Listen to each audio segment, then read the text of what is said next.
I saw something that you put on Facebook. Yeah. All right, I think we got. We're full house. The other day. No business, no business, no business. That kid will do anything. Yes. Thank you. You have cameras? Oh, I've had that. Then maybe you need to clean your lenses. Thank you. I never heard of that. Thank you.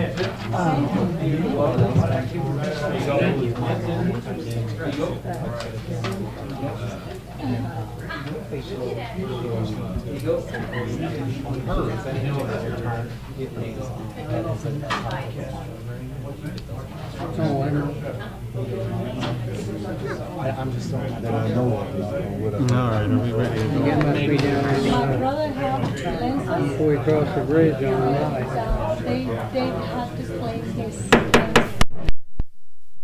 lenses. Okay, it is a little bit after 6 o'clock here on Tuesday, July the 10th. We'll go ahead and call this City Council meeting to order. And as is tradition, I'd ask that we all rise. We have Pastor Jerry Hickam with us this evening. I'd ask him to lead us in an invocation, please. Lord, Heavenly Father, as we come to you, Lord, we just thank you for the opportunity we have to serve you. We pray that you would be with this body tonight, that they would make wise decisions, and that you would be with them as they make those decisions, be with this community, and just help us to follow you each day. We thank you for all the blessings you provide us. Just be with us and go with us through this coming week. We ask this in your precious name. Amen. Amen. Pledge of allegiance. I pledge allegiance to the flag of the United States of America and to the republic for which it stands, one nation, under God, indivisible, with liberty and justice for all. Thank you, Jerry.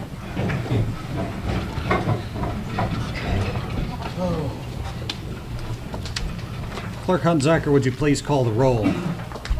Alderman Hughes. Alderman Curry-Witzman. Alderman Brown. Here. Alderman Voss. Here. Alderman McComb. Here. Alderman Urbis. Here. Alderman Bratton. Here. Alderman Bastian. Here. Alderman Campos. Here. Alderman Pittman. Here. Mayor Stevens. Present.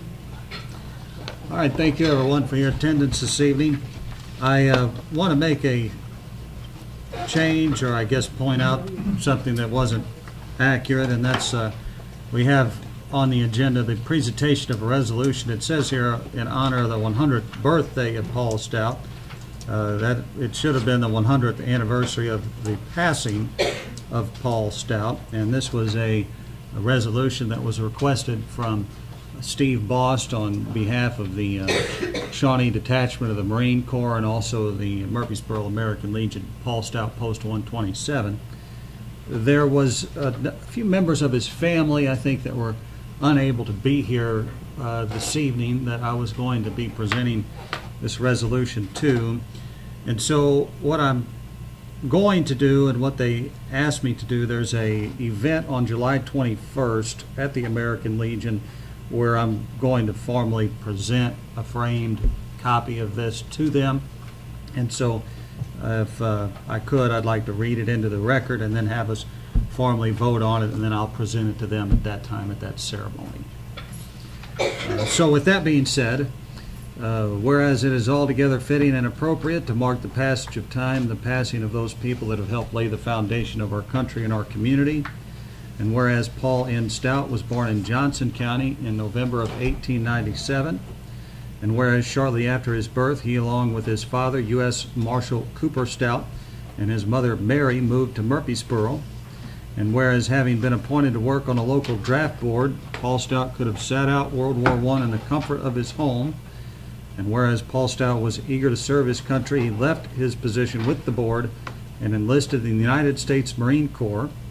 And whereas letters from his brothers in arms attest to Private Paul Stout's courage and devotion to his unit, and whereas Private Stout was killed in action in France on July the 19th, 1918 at the Battle of Chateau Thierry, and whereas Private Stout was awarded the Purple Heart and Bronze Star with Valor, and whereas it is believed that Private Stout was the first service member from Jackson County to be killed in action in a foreign war, and whereas Private Stout is interred in an American cemetery in France, and whereas in honor of the 100th anniversary of his death, the American Legion Post 127 and Marine Corps League Shawnee Detachment have arranged for flowers to be placed at his grave, and whereas a service will be held at the Murphysboro American Legion on Saturday, July the 21st at 6 p.m. to honor the life and sacrifice of Private Stout, during which the bells of Murphysboro churches will ring 20 times, a toll for each year of his all-too-brief life.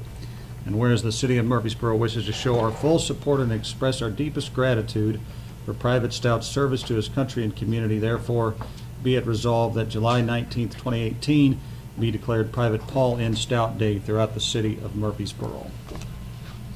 And I would entertain a motion to approve. So moved. Second. We have a motion and a second. All in favor signify by saying aye. Aye. Opposed? Motion carries. Thank you for that.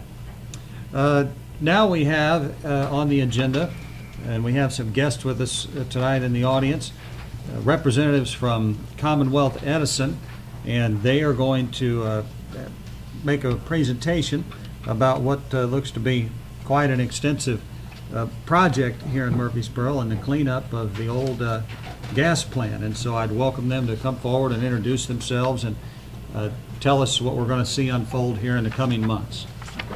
I'm not sure where you want me to speak, but I'm Jeff Hetrick. I'm the External Affairs Manager for ComEd. And I'd like to introduce, this is Mark Castro, who is our project manager of the project. And we have with us also Gretchen Monty, one of our consultants. But before we begin, I'd like to extend our thanks to Eric Kennedy. Eric has really helped us out a lot and shown us around and explained what we need to do and get everything started for our project.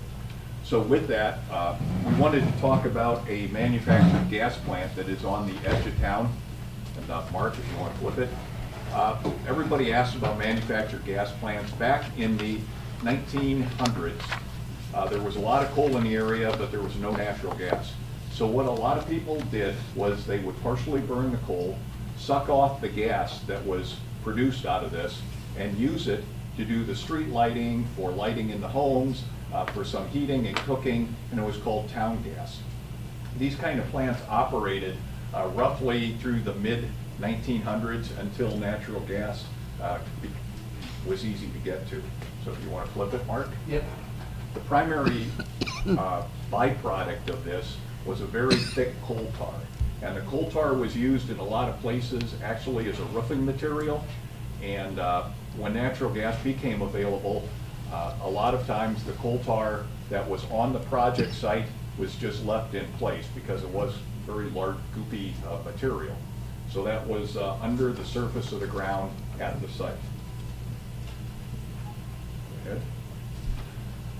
ComEd has a program to restore a lot of these former manufactured gas plant sites. It's an environmental initiative that we're voluntarily doing. We're working under the oversight of the Illinois EPA. It's got a site remediation program, which is SRP, and if anybody deals with the state of Illinois, they are great at acronyms. Everything has an acronym. They're worse than utilities, so we get good buy-in from them. But under the program, there are a couple of things. The Illinois EPA provides all the oversight into the investigation and the remediation. They let us restore the properties to future use, and when we're done with the project, our goal is to get what we call a no further remediation letter or NFR letter. And that means the property can be used, strip malls or whatever you want out there at the intersection, and it'll be able to be reused. You may ask, ComEd is known as the utility that serves electricity to Chicago, and you're asking what are we doing way down here. It shows up on the slide, Murphysboro Waterworks Electric Gas Light Company operated the plant. And they were acquired by Western United Gas of Aurora, Illinois. And back in the 1950s, Western United merged into Public Service Corporation, which merged into Commonwealth Edison in 1954. So from all of this mergers, we are the ones that are going to come back and remediate the site. We have essentially the ownership rights to and do the environmental cleanup. So the Big Muddy site is located south of Walnut Avenue, immediately west of the river. And so the property right now is owned by Ameren, and it has the substation that is on it. It's an active substation, and it will remain live through this. You can see it's kind of a dark picture right here, but right up here is the substation that I was mentioning. You'll see there are a couple of buildings, and the first part of our project is going to be demolition of those buildings, and then we're going to be working in this area. About the upper 1/3 was the former gas plant site. Mark. And what we're going to do, we started on this in 2000. We've done a lot of comprehensive soil studies, doing some augering for subsurface, and we also went to the alley just to the west of this parcel that is owned by Murphysboro.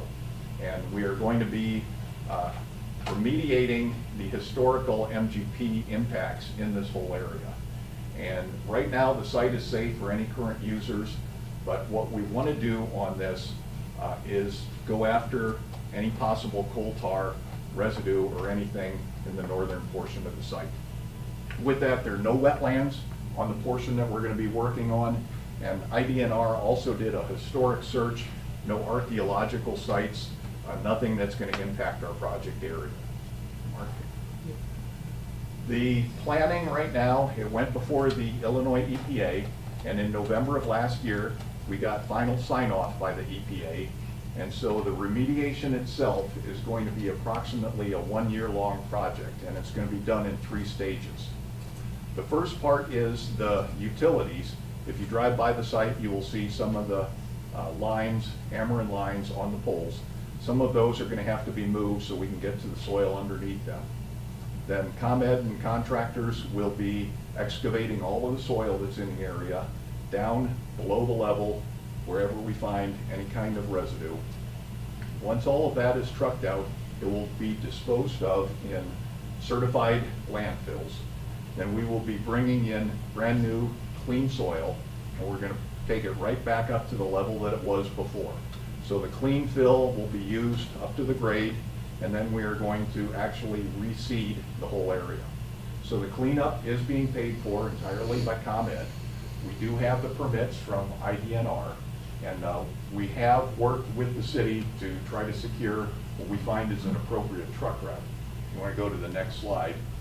Just due to the intersection, we cannot get right out on the highway, so we are going to try to avoid as many homes as we can. And if you will see, we will have one location right in here where when we have trucks entering, we will have a flagger just to make sure there are no traffic issues with people seeing a big truck coming out on the highway over there. But we will get the trucks in and out of the site and try to stay out of everybody's way as much as possible. Earlier today, the 3 of us went and knocked on every door in the neighborhood that we could. We handed out the same flyers that you see in front of you, and we talked to people about what we're planning on doing on the site. Mark, with that, you can see site restoration will include, this is actually a very beautiful picture of prairie flowers. What we are looking to do is put down the seeds for some of the prairie plants that naturally grew in the area to begin with. So it's an entryway into town, so we want to have a very nice field left when we're done that is bright and colorful. And then, you know, if somebody wants to come out to the site, has a location for a new business, with an NFR letter, we'll be able to allow them to use it. Ameren can still use their substation on their portion of the land. They actually own the land, so it will be up to them. But we want to return it in a better condition than we found it. So with that, the remediation is going to begin very late in August of this year. We are in the very final stages of awarding some of the contracts. We had everything out for bids. A lot of the technical work, the sampling, with that, the removal, the trucking, all of it. So we're looking to start very late in August and be done in approximately 1 year. So I know I covered a lot of material, but I wanted to just ask if there were any questions or any concerns. The flyers in front of you have my office number, So that is what we're giving out to everybody, the public, if people want to call. I've also passed out my cards with my personal cell phone, which is with me, for the alderman, mayor. You know, if you want to give me a call, if you have questions or concerns, I'd be happy to answer them anytime. I have one question. Sure. You talked about relocating the utilities. You're Yes. talking about, you know, when you say utilities, are you talking about electric, you're talking about gas, you're talking about water, sewer? We will be, I'll speak on behalf, I can respond on behalf of that ComEd. We're working with Eric Kennedy in the city of Murphysboro to relocate the water line, and that's something ComEd is going to pay for. And regarding the sewer line, we are in communications with the city right now. We want to protect the sewer line that's in that area. And I think it's our tentative plan right now to maintain the integrity of that sewer. We're going to scope it out before, and we can perform the work, protect the sewer as best as we can. After we're done with the work, we're going to scope it out again. If there's any impacts observed, if the sewer's breached, the integrity's breached, we will pay to replace that. But that's the understanding that I think has been communicated with Eric and ComEd and our consultants. Very good. And Okay. As far as the electric utilities, there is some 12,000 volt overhead lines in the area that we need to remediate about where the poles are. So we will be working with Ameren if we are going to be digging too close to their lines. They are the ones that would actually do the work. Once again, ComEd would simply pay for them to do the work of moving the lines over. Okay. Any other questions from the council? How deep they can go? It varies. In some areas, there's these former gas holders that exist in the subsurface that go down to about 20, 25 feet. So in a couple of areas, they're going to be going down to about 25 feet. In some areas, they're going to be digging as shallow as 3 feet. There's been a thorough, like Jeff had mentioned, there's been a thorough investigation on the site property. And so we've defined the extent of the impacts, both laterally and vertically in the ground. So right now, you know, we submitted the plan to the IEPA. This is what we're planning on doing.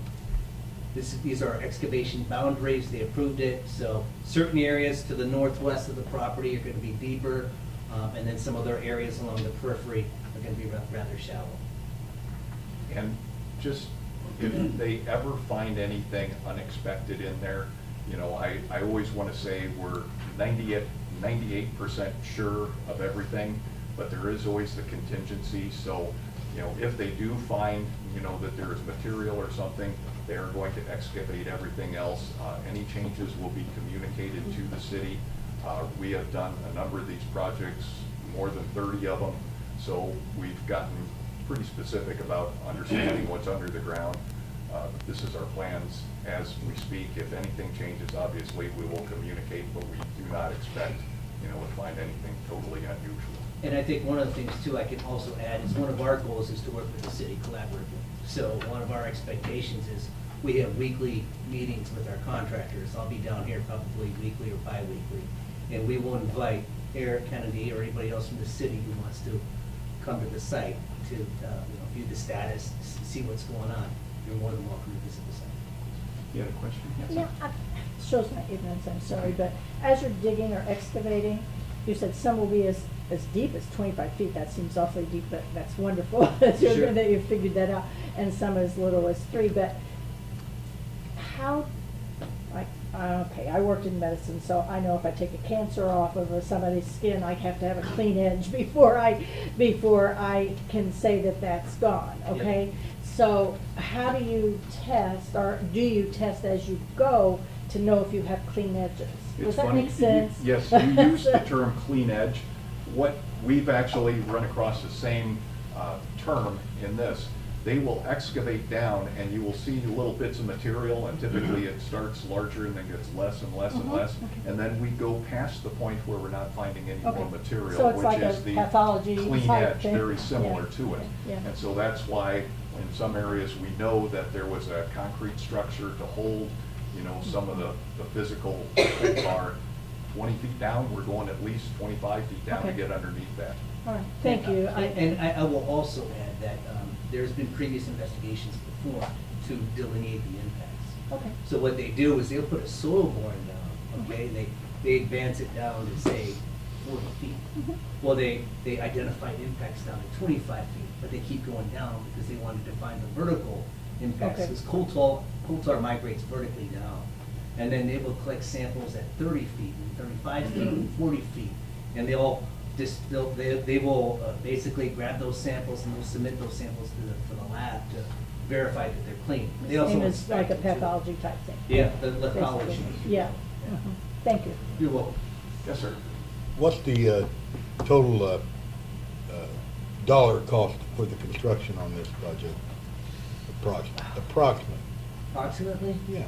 I couldn't give an exact number. Didn't ask for that. Yeah. I think it's somewhere north of 5 million, south of 15, so 10 million maybe. Approximately 10 Yeah. million. Yeah. There's another project that I assume is Amron's responsibility, but there's another building there that's also going to be taken down, and then I think another one on Walnut Street, but that's outside the scope of this specific project that you're over. Right now, we are working right by the river on this project. Okay. There is another site that we will, finish. We're concentrating right now to get the large site on the edge of town done, and then we will come back, and there is another site that we will be ones remediating on. It is another Amerant property. They own it, but we are, once again, going to be the ones paying for it, cleaning up the other facility as well. Okay. Mr. Pittman? With I don't know how close you guys will be to the river, but I mean, are there any concerns, like if we do experience like flooding in that time? Is there will there be any it's washout inevitable of the that it's bank going that to will have to be like? Oh, it's a big concern for the contractors. Right. So they're going to be, their ear's going to be to the ground. They're going to be looking at the internet every night to see if the water's going to be coming up, because they're going to have equipment there and everything like that. So there are contingency plans in place when they're digging. Okay, if they expect a large rain event, okay, what are you going to do? Well, they will line any excavation with Visqueen. They're going to put in clean gravel, and then they'll wait for the flooding to subside, and then they'll come back and dig. And if the flooding stays there, if it doesn't reside for a week or subside for a week or two, well, they'll have to wait a week or two. I mean, we can't control Mother Nature, but we can have a good contingency plan in place. And a lot of the gas plants that we have found were built in the late 1800s, and they always seem to be right next to the river.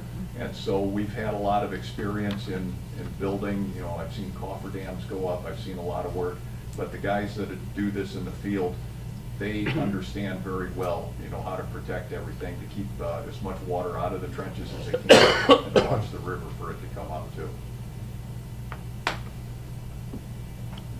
Okay, anything further? Yeah, yes, sir. I was born and raised in that neighborhood. Yes. And most of the people down there died with cancer.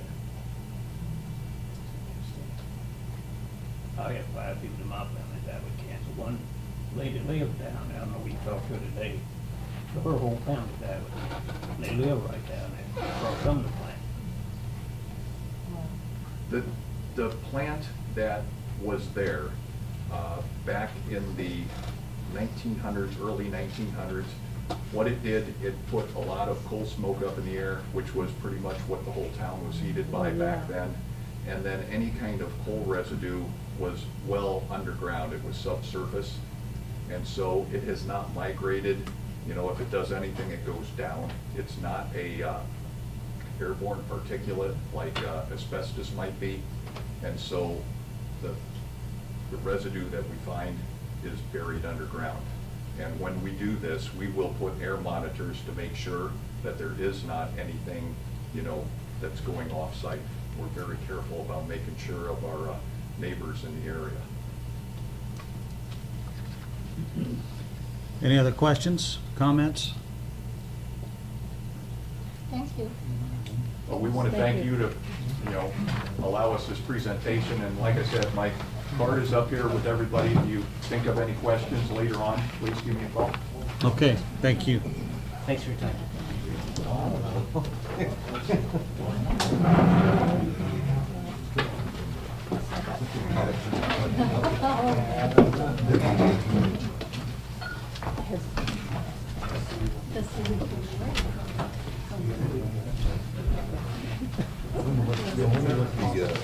building permit for that would be $10 million. I don't know. I think it's about 80 grand, How much? about 80,000. Chance needs a card. I don't know if we've lost it or she just didn't get one. Thank you.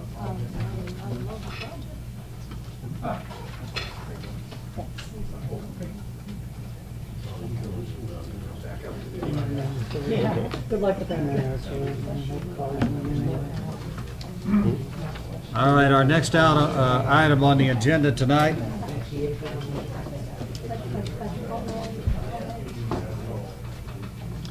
is the consideration of council minutes from June the 26th. I'd entertain any questions or amendments to the minutes at this time.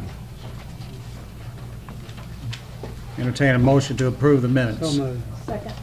We have a motion and a second. All in favor signify by saying aye. Aye. Opposed? Motion carries. Next, we have a consideration of accounts payable, accounts receivable, and payroll registers. We have an additional list that was handed out for the meeting. Entertain questions on the bills. Mr. Bratton. Register 686,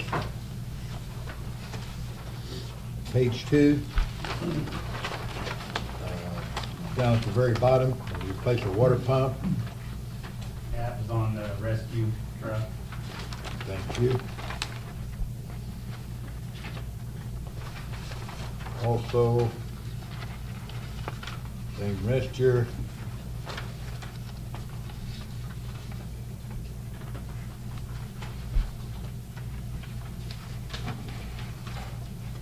On page 6, at the very top, it says removal of AC unit.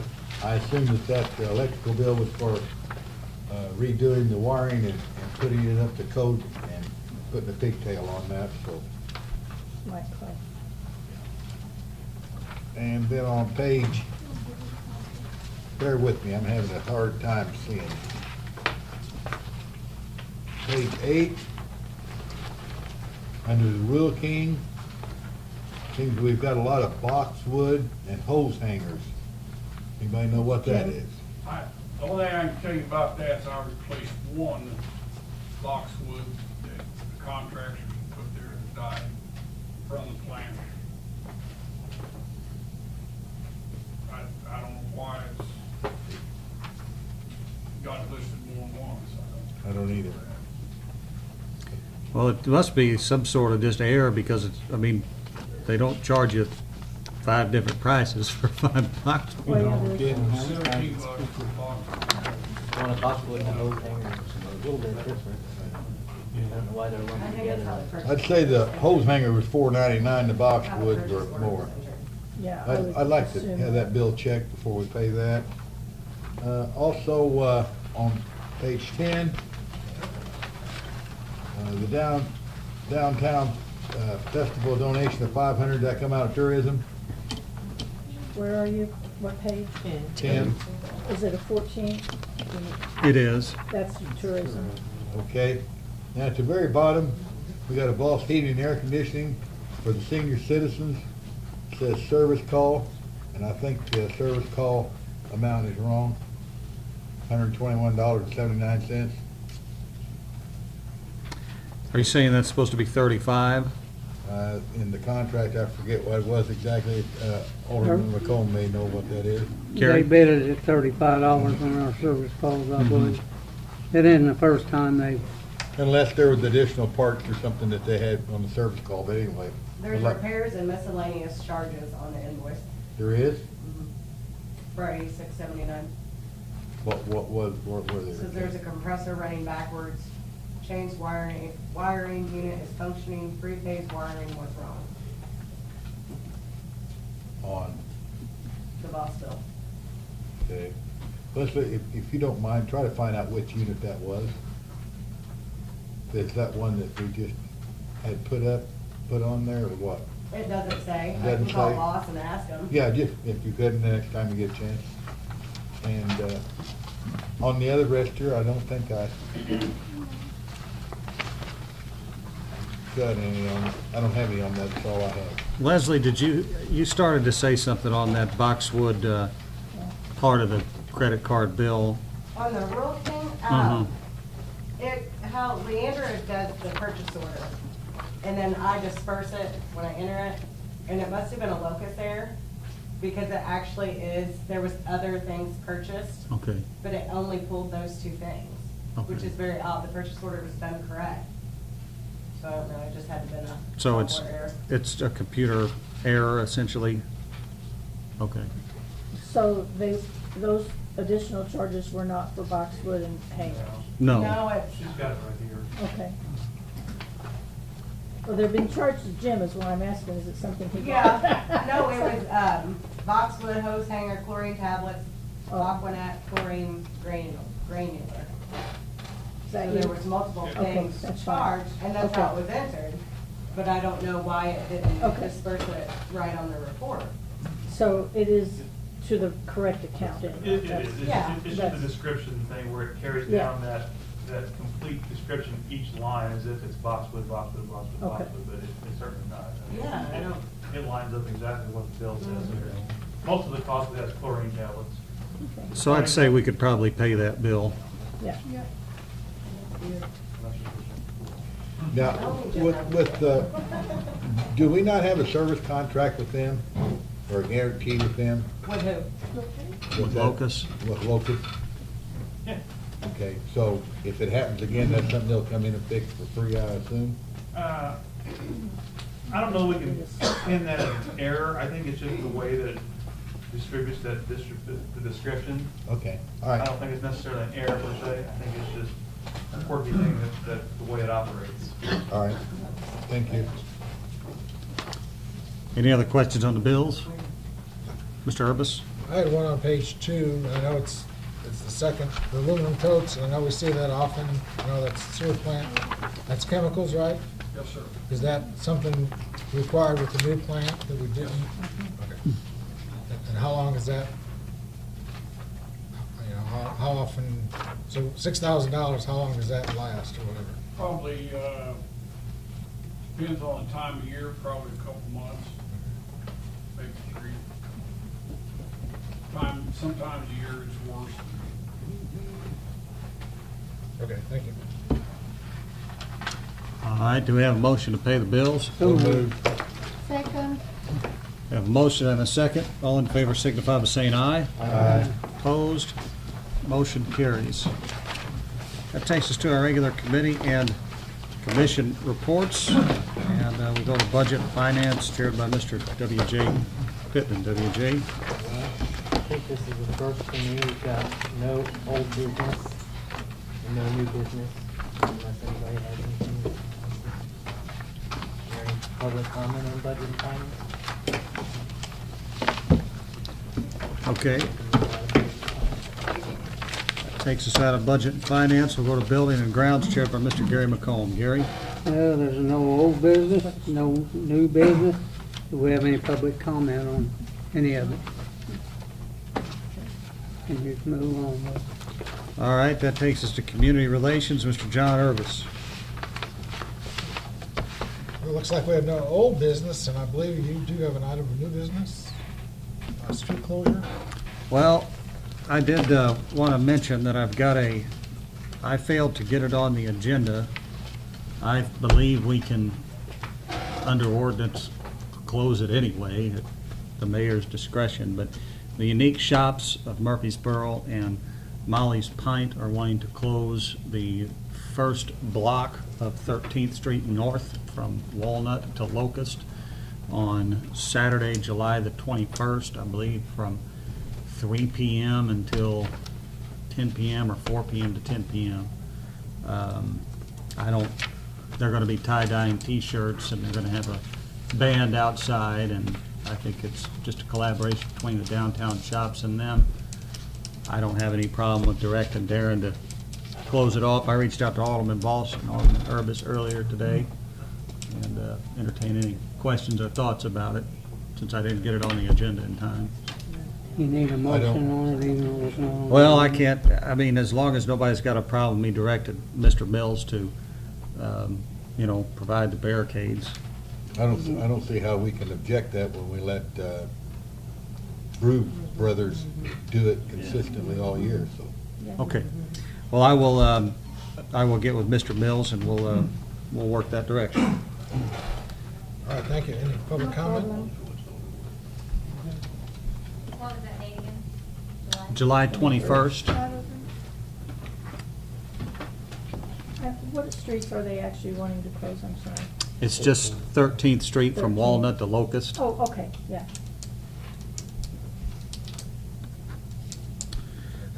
Okay, that takes us to public improvement, chaired by Mr. Mike Bastian. There's no old business under new business. There's a status of an alley and sidewalk closure between 16th and 17th on Walnut Street. Alderman Bratton asked that to be put on there. I think he's just concerned and inquiring about how long it's going to be closed. Well, I did, Alderman Pittman reached out to me and kind of asked the same question, so I reached out to Amy Mills, and she responded via email on July 9th and said our contractor says it will be cleared up by then. Well, my inquiry said we are hoping that the sidewalk could be clear in time for the Apple Festival. And she said our contractor says it will likely be cleared by then. We are waiting on some materials that should be delivered within the next 2 weeks. We'll be working quickly once that comes in. She had told me before also that for some reason, and I think it has something to do with federal politics, that there is a issue with getting steel, and there is a steel I-beam that is needed in order to be put on the front of that building to keep it from, so it can be structurally sound. And that, I guess with some of this trade war with China going on and whatnot, this particular length of I-beam is hard to find. And so that's what the big holdup has been, is that they are missing this very important piece before they can move on. So that's what I know about it. But I think we do need to keep a close eye on it because, you know, whatever happens, we need to do everything we can to get it clear for them because there's so much foot traffic. Mr. Bratton. Eric, who is the contractor on that?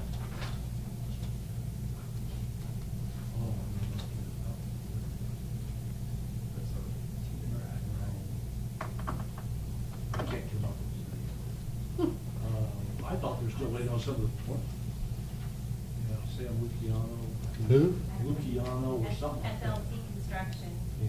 I can spell his last name, but I can't. It's a great last name.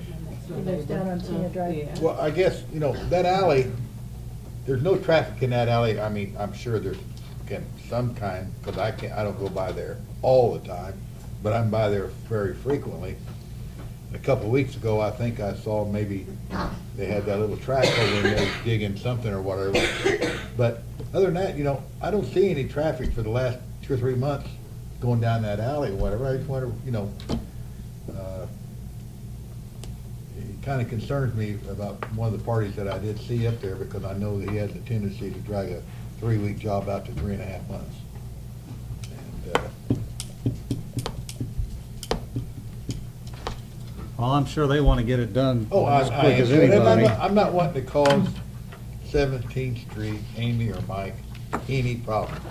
But I also don't want it there Apple Festival. It'll be a mess down there if we only got one side of that sidewalk during Apple Festival. Well, I mean, and we got besides people- that, you know, they don't need to store their vertical with oxboard or whatever on our sidewalks. We need to see some activity, in my opinion. Any other questions on that? Well, we need to go along with Amy and Mike quite a bit on that, and you know, it's just something that they can't wave a magic wand and get it done. The guy's trying to get the beam. I seen him digging behind that wall with a mini hole not too long ago. Can we discuss with them that they have a backup plan for temporarily opening up that sidewalk? You know, for if they're not done at that time? Contingency plan. Yeah, I think that's a good idea. I think it's a great idea. I mean, because I understand things take a long time, and they're not the ones doing it, you know, they're relying on a third party to do the work, so, you know, I get it, but I mean, people are up back and forth on Walnut Street all day, all week, that week of the Apple Festival, and it will be a nightmare to try and get through there with one sidewalk. Okay, do we have any other comment from the alderman? Yeah. Our next council meeting in August, the first one is gonna be August 14. I mean, I know that we have one more in July. Maybe try to reach out to them and see if we don't see any movement at all, try to get an update. Or so, because it's getting closer to Apple Festival, and then by then, maybe ask them if they don't foresee any solution in the future for that. Maybe a contingency plan needs to be prepared. I'll be happy to email Amy and Mike and just ask them what the plan is, and if there isn't one, we'd like them to consult with their contractor to develop one and let us know what it is. That's awesome. I Thank mean, you. You also don't want people walking on there if the building's gonna fall, you know, the front. Yeah, exactly, yeah. But, I mean, like, it's a hard situation for them, I'm sure. Well, you know, progress is bumpy, and, you know, so this is a part of that, but everybody's got legitimate concerns, and I think everybody's working in a sincere fashion to try to alleviate problems. So I know from my experience with them that they'll be as open and transparent and do everything they can to make it work. So you're gonna send them an email and reach out to them and I will. see what their plans are? Okay. I will. There's nothing else under new business unless we have any public comment. Okay, we can close public improvement. All right, that takes us to Public Works, chaired by Mr. Dan Bratton. No old business, no new business. As far as I'm aware, both of the young men at Public Works are still doing fine health-wise after the transplant, which is a blessing. They still need our prayers. Any comments from the alderman? I have just a quick question, and that's that I there doesn't necessarily have to be, but was there any update on the getting more solid numbers about the Virgin's costs? I know it. I dropped the ball. We haven't met. Our leader convened us to meet. Well, I wanted to do it the week before last, but somebody was in Florida. Okay. Sandra's in Florida this week, and besides that, I partially forgot about it. We need to have a Sister Cities program with wherever all you folks go down in Florida. Okay, that's fine. I just was following up on it. We've got a gentleman back there, I know that's what the address is. I figured we'd get to that in our Okay. next meeting under public safety. We'll have an opportunity there. Okay. Okay. All right, well, that'll take us into public safety, I suppose, Mr. Bratton, if you're... No, that's Russell. Well, but if you were complete. Yes, I am Okay. complete. All right. That takes us to public safety, chaired by Mr. I'm done for you, I am complete. Mr. Russell Brown. Russell? Mayor. Yes. No, They're hold, gonna put hold. it under Russell's command. It's under what committee? It'll be there at this one. I believe I think I'm doing what's right. If I'm not, Yes, I you are. apologize in advance. But Russell, I'll turn it over to you. Okay, an old business discussion regarding mosquito abatement and water accumulation at North 14th Street. Well, I mean, the only thing I have to add to it is that I've asked Ms. Hunziker to do a search of the minutes from January to August of 1999, because that is apparently when the easement was acquired by the city to be able to access that drainage. And so I think it's important to get a sense of what the intent of the city was at the time with that particular easement. And so that's what I'm asking Gina to do, and I'm sure she'll get that together. The other thing, when we talk about that drainage, and I know it's not directly there, but I sent an email to Scott Maloney today because we've talked for a while about the culvert underneath the railroad track and Mr. Rubel's property, and, you know, he's unwilling to allow access and wants a lot of money for his property when we approached him about buying a portion. And I don't know why I didn't think about this before, but that culvert didn't just sort of grow there overnight. There had to have been an easement across his property or something to get to that culvert when it was put in initially. And that culvert, I don't think, is, from what I've looked at from that video that Tincher shot, I don't think it's more than 20 years old. And so I think we might be wise to just see if, and I don't know if, Harold, if your office might be able to assist in that or not, but there has to be an easement across Charlie Rubel's property. I mean, that culvert's been there a long time. Yeah. I know back when we looked at it, when we were doing the concrete project, that didn't go through because you couldn't get on the property. Obviously, that culvert was there then. So it's much older than it. Oh, yeah. It's been there quite a while. The water's not getting good, so they haven't I'm used assuming it's that. railroad. Yeah. That's probably railroad. Okay. And if the city did put it in, it would be under a railroad, it would be under a permit with the railroad. That Okay. particular culvert. But now, correct me if I'm wrong, but maybe I'm just, I must not be remembering this correct. That's not a concrete poured culvert underneath there. Yes, it is. Yeah. Under the railroad it is, Yeah, there's 3 different sections, aren't there, Gary? yeah. So it's 3 different sections and they're all poured concrete. Correct, and they're all tied together, but there's 3 different openings. I And must You got have a just pier said- in between each, you know, just so wide pier in between each one, and one of them Okay. is smaller than the other two. and- Well, I'm not perceiving that correctly, because from the video that Mark Tincher took, to me, they looked like they were, I remembered them as being rounded culverts, which I assumed would have been some sort of metal. That's what goes under the roadway, and that roadway and that ditch is standing from the school property, and I don't have a pair of hip boots to go back there to the railroad tracks, and that's about what it'd take now to get back there. That water's standing half to 3/4 full in the ditch. It's 2 feet high right now. Is it? The flow line of the culvert and the flow line of the ditch. The flow line of the culvert and the flow line of the ditch, 2 foot difference. I mean, there's always gonna be 2 feet of water sitting in that ditch. Mm-hmm. But it's up back all the way up Oh, sure. to 16th Street. You're right. Yeah, I went out there and looked today. I mean, this is a silly idea, but I suppose that only Jim Ho. That's right, baby. But in any case, I'm totally thrown off now. I have absolutely no idea what the hell I'm talking about.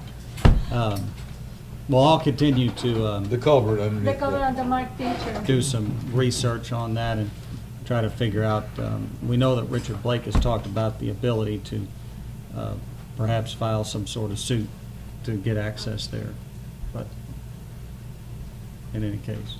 Mr. Heller, do you have something? Okay. Yeah, Gary? Cheryl, on that grade out there, is there any way, and I don't know if Fairfield would let you do it, to bore under the concrete that's established there, and even if you put a foot pipe under that the water would go, it slowly drain it. I don't know if Fairfield would let you bore under theirs, or if there's enough room to do it. Well, I think the intent back when we looked at it before was to install a new culvert at a lower elevation, which would accomplish that, but obviously you've got to get on Mr. Rugel's property on the other side. And that's where it is. Because, I don't think the railroad would have any problem with issuing the city a permit. Well, I know sometimes, they get that problem, they put a smaller pipe underneath everything that's there. If it will let it flow, and like now, if we had a small pipe under that, it would let it drain, the ditch line to go ahead and drain out. One of the culverts has failed, on the outside of the railroad, so you've got that to contend with too, trying to get in there to do the work. So it's just a bad situation, the way it's solved. Well, I'd say the Beavers probably got their dam built back there too, is part of the problem. That's what it is.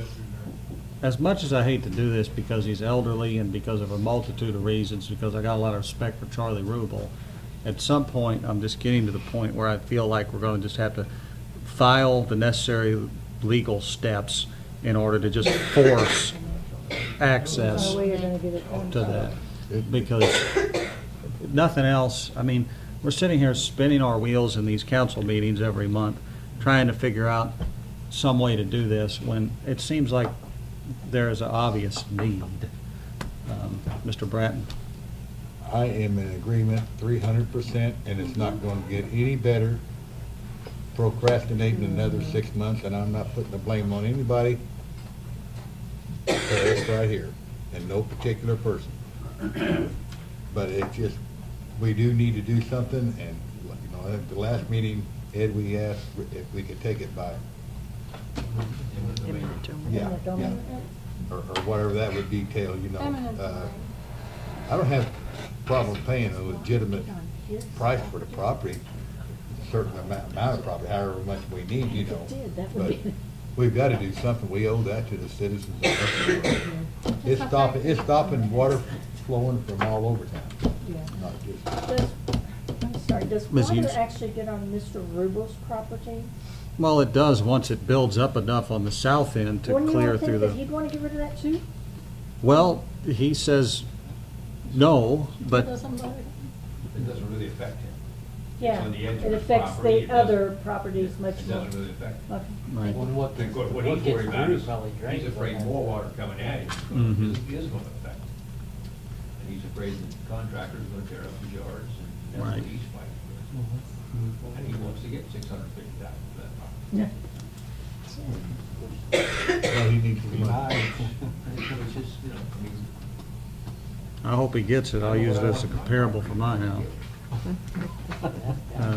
Take half of that for mine. Okay, well, that's all I have to update on it. I think we need to put a more specific agenda item. Leslie, if you could take a note for the next agenda, I'd like to have eminent domain action or something of that nature on the agenda for us to consider.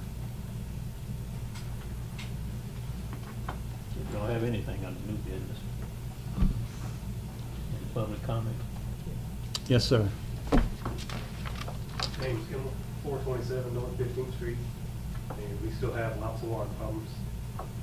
Darren come out last April, May, and installed a new drain, flooded 4 or 5 times since then.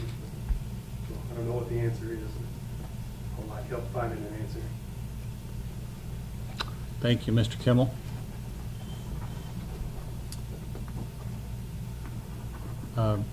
Mr. Kelly, do you have some public comment you'd like to share with the council? Yeah, I sure do. I don't know if anything you guys can do, but I'm sure there is something because you guys are the ones that appointed your police chief. He needs to go back and look at execution of, the proper execution of searching properties and serving search warrants. I am in legal counsel with Attorney Mike Lipsick. This is a copy of your guys' search warrant that was signed by Chief Roberts where he said he served it. Law states it's to be left on the property or with the homeowner. Nobody in our home was given this warrant. Me and my aunt has been here twice to Mr. Roberts to get the warrant. And no answers. Other than, I gave it to Mr. Ricketts at the jail. The sheriff's office gave me all of Mr. Ricketts' paperwork. There was no arrest warrant, no search warrant, nothing. Our home was completely demolished. Executing a search warrant does not entail a dumping out my mother's human remains. Does not entail busting pictures on walls. That is unnecessary and harassment. I am going through all this with Attorney Mike Lipsy. He's the one that advised me that I need to bring it to the council's attention. And I've been working with the mayor personally over getting this warrant that he has asked for, I do believe, twice before he finally got it.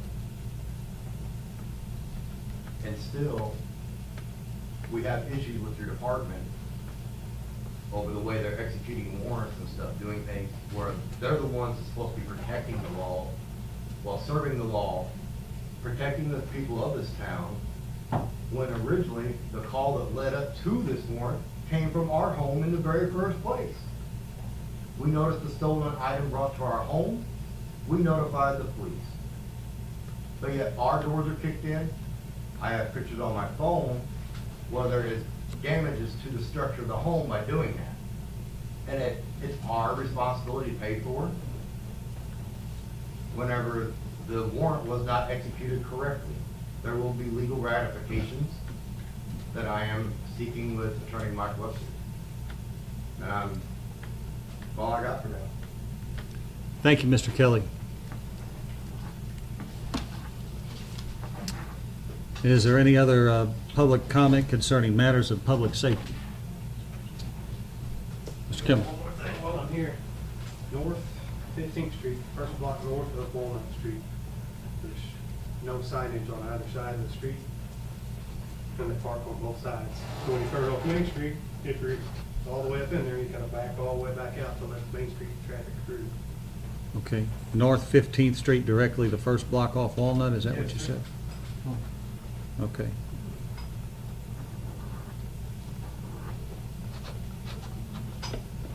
By the church? Yeah, you're right, they do Yes. park on both sides there. I was thinking of 16th, but, yeah, you're right, they do. And once you get all the way up in there, people turning off Main Street can't back up, so you have to back all the way out of there. And since 15th Street don't have stop signs, that's Pizza Hut's primary route.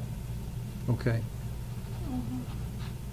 Well, we'll put that on the agenda for our next meeting and look into it and see if we can make some adjustments there if they need to be made. Yeah, there are a lot of kids over there, and my thing on 15th Street. Mm-hmm. I always, because I like to, there is a lot of children over there, and it's a highway. Okay. It is a highway with potholes. Any other public comment? I will come out of public safety. Okay. That takes us into the Personnel Committee chaired by Ms. Barb Hughes. Barb? There is no old business, there is no new business. Any public comment on personnel? I think you were going to cover the fire department update and I later. was. Okay, so we won't bring that up here. We can get out of here, of personnel if you would like. Okay. Jim, I know you came in a little bit late. Do you have some public comment you wanted to share with the council that maybe of a matter we've already covered or something? Well, mine is just over what we discussed, this, the code thing going on, like, for instance, I got fined $350 for carpeting that was in, actually, I'm gonna build a garage over that blank space on my garage, but I had carpeting over there, and I had, on the 29th, the code people came and picked up the carpeting. On the 3rd of, that was on May, on the 3rd of June, I just got back in from New Hampshire. I had somebody that was gonna pick a carpet up for, much cheaper, but here I gotta pay $350 for a goddamn carpet. And, and then number two,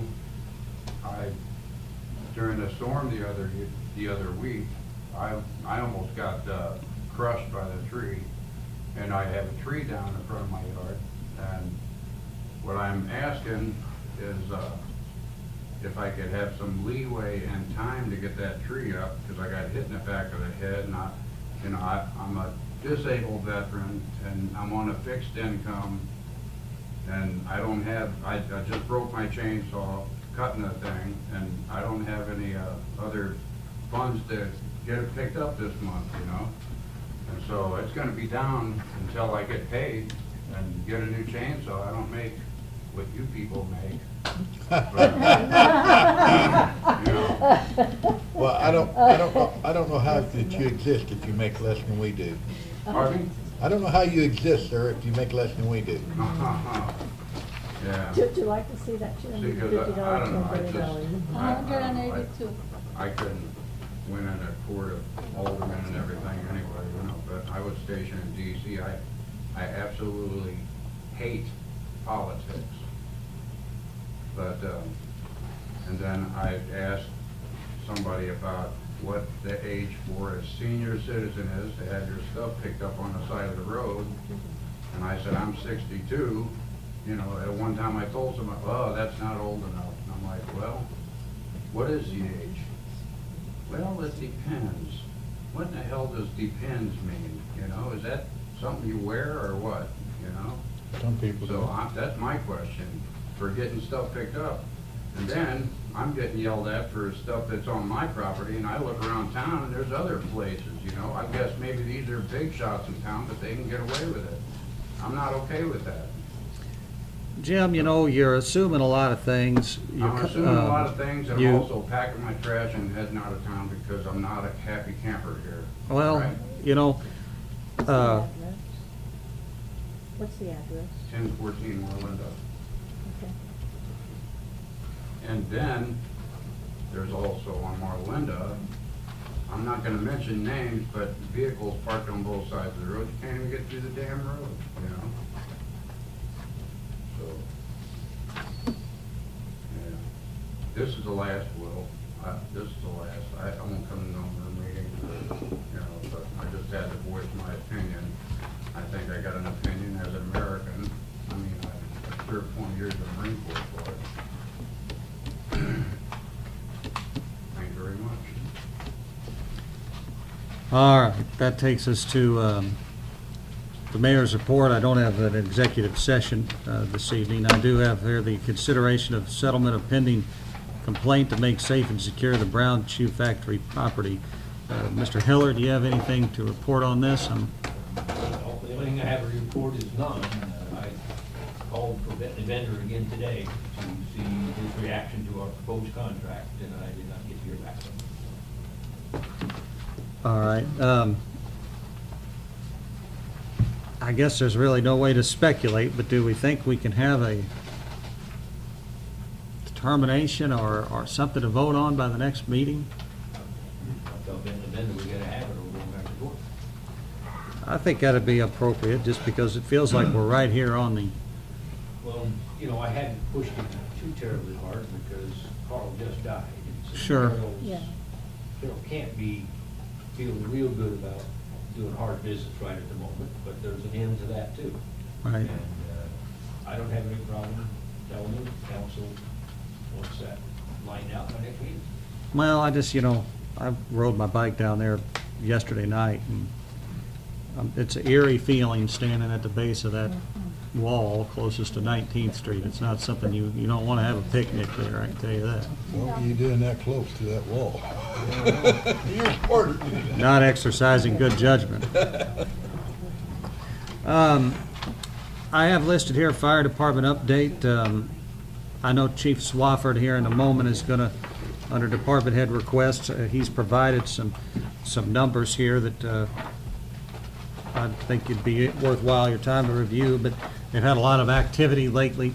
3 fires in 24 hours a couple weeks ago, and I think that, you know, their response time was very good, and I think that the collaboration with the other departments that showed up was very good, and I was on the scene of 2 of the 3, and so I just appreciated their hard work and professionalism there.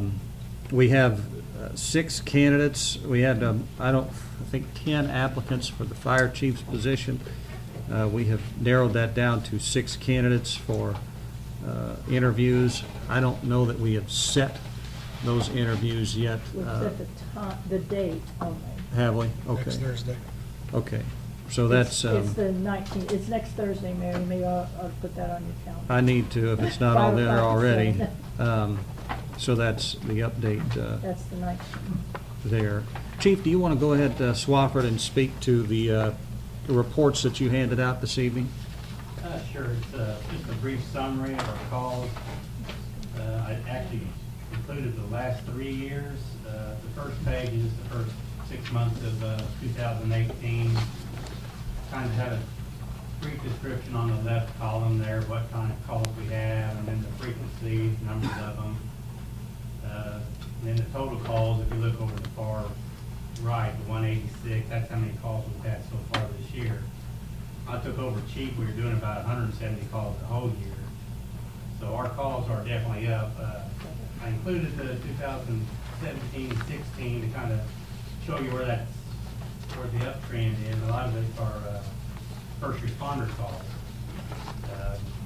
Used to we'd go do lift assist, something for the ambulance service. Now we can actually go and do airways, CPR, control bleeding. And we've done this without creating any overtime. So I can see our calls reaching 400 this year. And I think we're going to do it mostly without having a lot of backfill on the time. So, and I can give you a more in-depth report of the calls, type of calls, if you'd like that. Let me know. I can email it or print it out for you. But now, the very back page has kind of the codes and what the calls are. And it takes a little while to read it and get familiar with it. Like I said, I can give you more depth report too, if you'd like to request that. If you have any questions. Mr. Urbis? The fire department on Shoemaker, is that building total loss basically? Yes, I was talking to the insurance adjuster today, but yeah, that looks like it's going to be a total loss. Other questions for Mr. Swafford? Okay. Thanks, Steve. This is good, thank you. Okay, that is all I have under the mayor's report. That takes us to council member request. I'll go to Ms. Hughes. This is, well, some of it's city. I would like to reinforce what Dan Bratton, Alderman Bratton said with keeping those young men in our prayers and thoughts and prayers. Last I heard, they are healing well, but I think that we're looking at if he's still doing well, Tim coming back maybe in a couple more weeks, so that's a good thing. Also, you're all familiar with Mr. Brody, who is the superintendent. He's going to be undergoing some more surgery next Tuesday. Please keep that in your prayers. Thank you, Ms. Hughes. Ms. Curry-Witzman? I don't have anything. Mr. Brown? Nothing. Mr. Boss? Nothing tonight.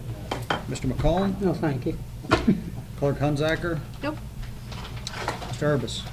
Nothing tonight. Mr. Bratton? I'll pass. Okay. Mr. Bastian? I have nothing. Ms. Campos? I'm passing. Okay.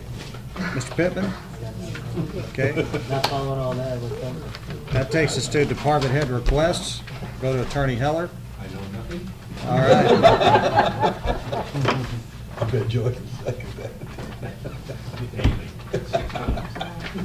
Mr. Evans? Emails, nothing I know less. Okay. Ms. McCollum? It's not Macomb anymore, it's Mulholland. Miss Mulholland. and Mulholland? Old habits die hard. Yeah.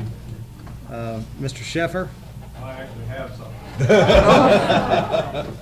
Just a short update on the wastewater plant roadway, that project. A little bit of good news. We did get a sign off from DNR, so we're one step closer. We're still trying to finalize the boundary of the wetland delineation.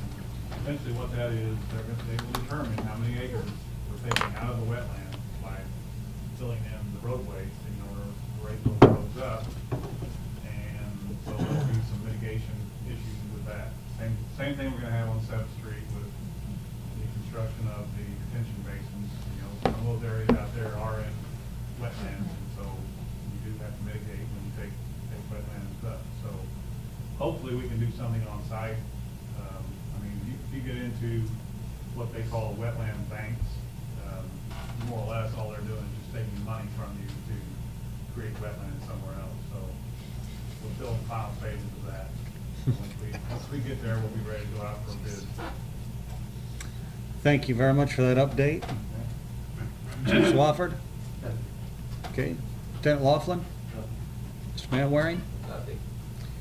I would point out tonight, before I get to Mr. Kennedy, that the folks from ComEd, complimentary of the work that Eric's done to help them out in that process. So Eric, appreciate your work with them. Been a long time, almost 20 years. Yeah. One thing, hopefully good news, sale of Mark Cox's house.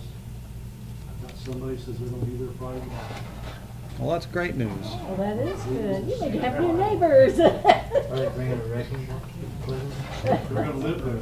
Just had to mow the lawn Really, and they're gonna live there. Actually, I can say this, since the city did an amazing job. Yes, Cleaning it absolutely. up. I have seen maybe 3 times a couple with a little dog walking up the stairs of the house.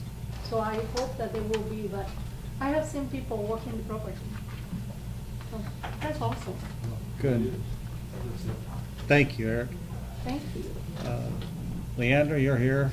Got anything for us? Okay. Mr. Stewart? Alita? All right. Motion to adjourn. So moved. All in favor? Aye. Thank you.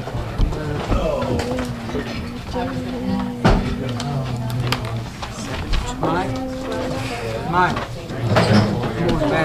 Okay.